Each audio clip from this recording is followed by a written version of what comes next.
All right, you guys, welcome to your first Instructor Corner series in PTD 107 on week one. I'm Coach P. Hope you guys are doing well. Some of you may know me. For those of you that don't, get ready for an awesome time as we learn the basics that you need to know for the introduction to behavior modification and how we can really help our clients do all possible in order to engage in a healthier lifestyle. So when it comes to our introduction to behavior modification, let's first start off with some page numbers you guys can resort to when it comes to building a basic understanding and foundation for this class. Make sure that you resort to your textbook, especially chapter 19 of your NASM text, and then your psychology book of coaching, chapter 7, pages 93 through 111. Today we're going to really talk about some major core concepts, especially what happens when you meet a client for the first time, the overall purpose of why it is you're taking this course in this PTALK program we offer at Brown University is because fitness professionals really need a keen sense on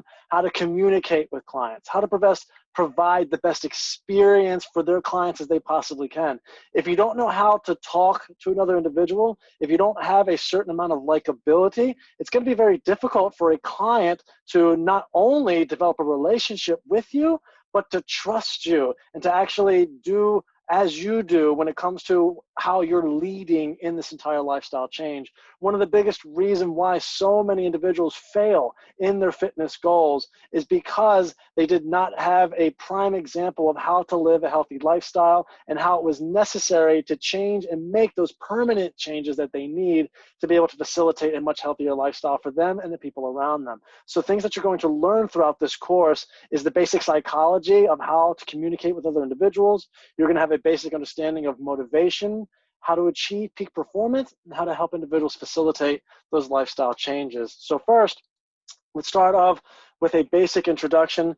And please know that it is estimated that at least 75% of the US population does not engage in any type of physical activity. A lot of times we forget this because we as fitness professionals or fitness students are so engaged and so intertwined in the fitness lifestyle and fitness world that we often don't pay attention to the world outside of us. And the world outside of us is much larger. There are so many people who don't exercise, so many people that have the potential for us to help them in building and engaging in permanent lifestyle changes.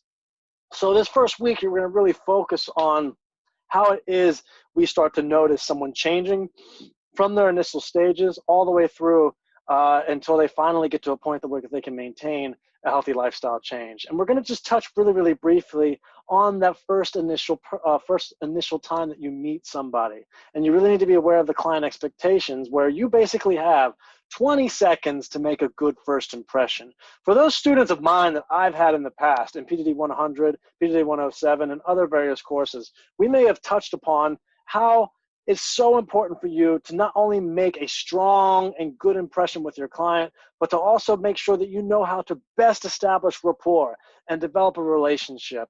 And for those of you that remember, or for those of you who are watching this recording who are new to my style of teaching, one of the biggest things that I can tell you is to make someone feel welcome in your place of business. Make someone feel a part of a community. Don't be going after them straight by trying to sell them on personal training, by shoving it in their face saying, do you want to buy? Do you want to buy? Do you want to buy? Do you want to buy? Whereas it's more important to treat them like a human being. You want to be able to establish a relationship, talk to them, make eye contact, introduce yourself by your first and last name. Make sure that you're smiling when you approach individuals. Shake hands. Remember the client's name by saying it back to them, and use good body language, being open. You should feel comfortable in your own space. This is your world. This is your community, and you're inviting them in, making them feel welcome by giving them value. One of the best pieces of advice that I could give when trying to establish a strong and healthy relationship with a client is coming up to them and saying that you notice them doing something and offer them help, offer them some type of value. Or even more than that, just say hello and shoot up a normal conversation. How was your weekend? How's your day going? What are your interests? When you try to get to know them on a very basic level and just have normal social interaction without coming off like you're trying to sell them on personal training, they're going to be much more comfortable with you and thus much more likable to you, and probably much more likely to ask you questions later on and ask for your services. So make them feel welcome, make them feel part of their community. You're going to start to get more into the client, the client professional relationship soon later in this course, but we're going to go really dive in head first into the major behavior change theory that you're going to be utilizing throughout your course and throughout your time as a fitness professional. And this particular stage that we're going to talk about, I'm sorry, they're a little bit out of order, is the trans-theoretical model of behavior change. The trans-theoretical model has 5 particular stages where an individual who's engaging in some form of lifestyle change goes through from start to finish and hopefully maintenance. So right now we're going to go through each one of these stages and what an example might be of what that type of person might look like.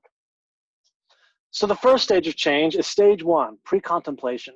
This is the particular stage where an individual has no intention of changing. They have no idea that they need to lose weight or need to change their ways. They're pretty much set to where they are. You'll usually find individuals, especially in their middle ages or young adulthood, after school, after college, usually a lot of moms or dads in that type of age range are usually in this stage where they let life get the best of them and they got carried away with taking care of their families and being really, really involved in their careers. You can be at any age and be in any stage, but this is where the majority of them usually fall within.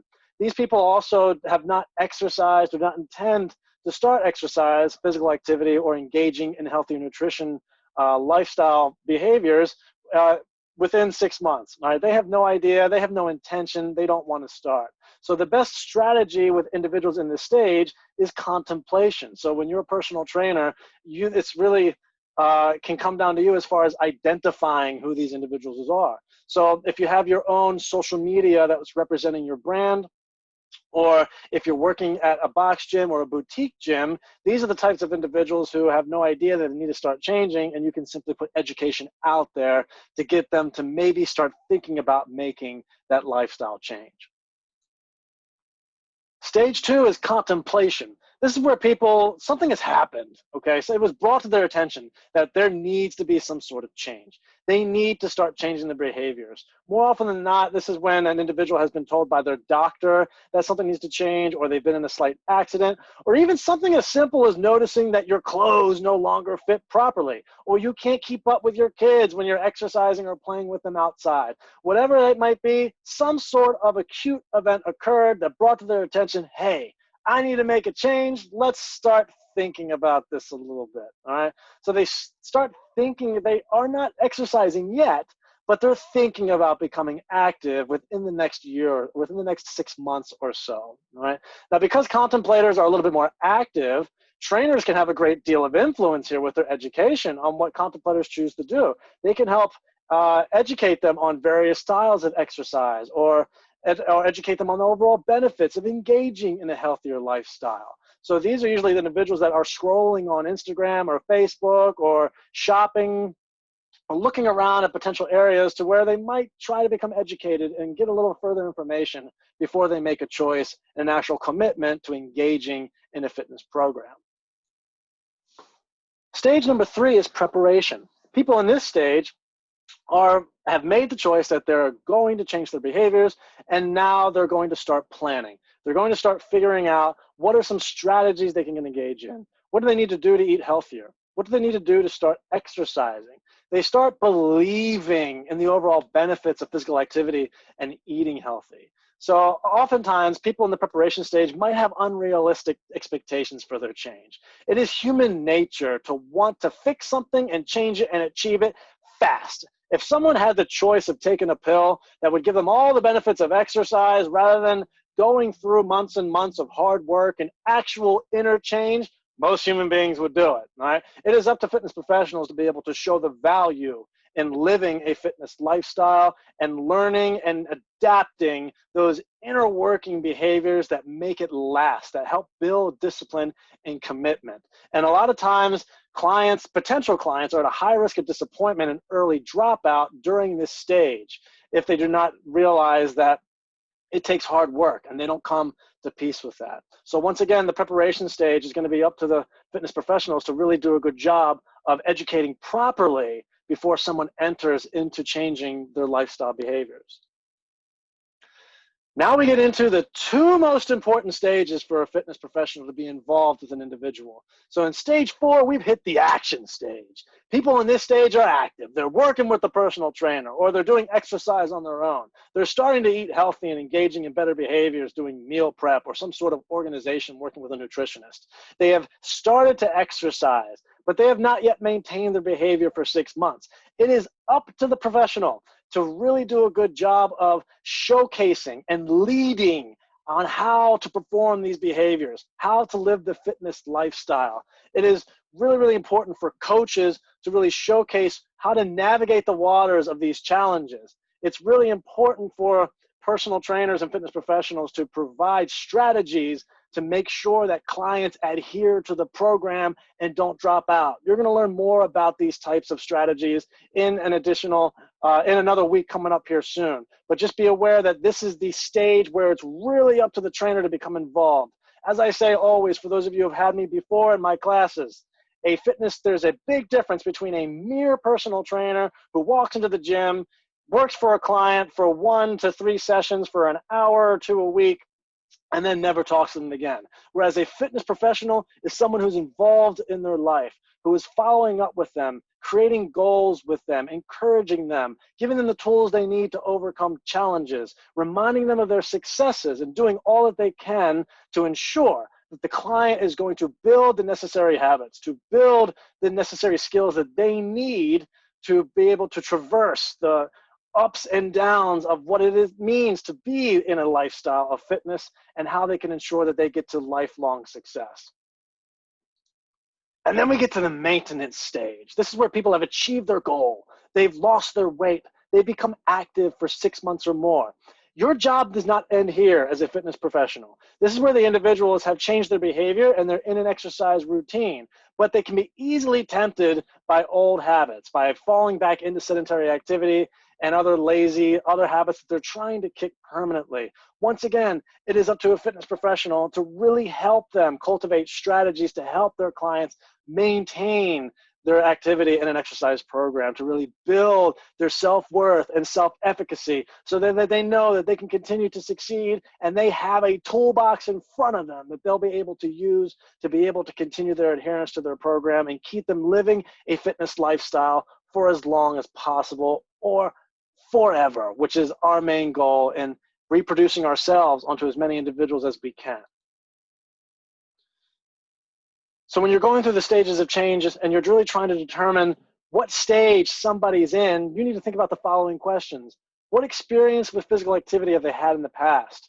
How is this going to influence how they traverse through the trans-theoretical model behavior change? You might find that some people that have had prior experience in fitness and exercise or used to play sports might have an easier time going through the stages. Or else you might find people who never exercised before, you might need to cater to a lot more, and you might need to spend a lot more time with them to develop their overall skills and their abilities to be able to take care of themselves. You need to think about what worked best to help them stick to an exercise program. Remember, everybody's different, and not one style or one strategy is going to work for everyone. You really need to be individualized with your approach and be able to see what might work better for one client compared to another. What worked the least? What contributed to quitting their exercise program? Over time, through your experiences, you're going to find that no one's perfect and that it's going to be difficult to save them all. But what you can do is compile what happens over the course of time with these experiences. See what worked the best with clients, see what didn't work, and revise your strategies and tools that you can help provide your clients and come up to, and continue to optimize your approaches and how you help your clients and other individuals. You think about during the last 6 months, what kept those individuals from exercising? What types of barriers or obstacles got them in the way? This will allow you to, once again, revise and construct newer and better strategies that people can use to overcome those issues. And lastly, how did they keep up with their exercise program when disruptions got in the way? Was it their lack of time, travel, holidays, kids, injury, setbacks, COVID-19 pandemic, whatever it is? And once again, think of ways that they can traverse those challenges and how they can get over those obstacles so they can still continue to get after their goals. So for this Instructor Corner series, you need to think about the following questions for your assignment. First, Start all the way back from the beginning and remember that the first interaction you have with your client is vital to developing a strong relationship with that person. So why is it the first 20 seconds of a meeting with the client so important? Second, name and define the 5 stages of the trans-theoretical model behavior change. You really need to become familiar with each stage of the trans-theoretical model behavior change so that you can better ably recognize where a particular individual is during those stages of change, so you can best equip them or best come up with an approach for them when it comes to them living a healthier lifestyle. And then let's get a little opinionated here. Let's do a little critical thinking. In your own opinion, what is the importance of the trans-theoretical behavior model of behavior change, and how can you use it to your advantage as a fitness professional? This has been week 1 of your PTD 107 Instructor Corner series. Remember, if you have questions, please consult and reach out to your instructor or myself, Coach P. And remember, continue to work hard, continue to talk about these concepts with others, and learn. You guys are doing an awesome job. Keep up the great work. As always, reach out if you need help. This has been week 1. Look forward to the next one. Coach P's out. We'll see you guys soon.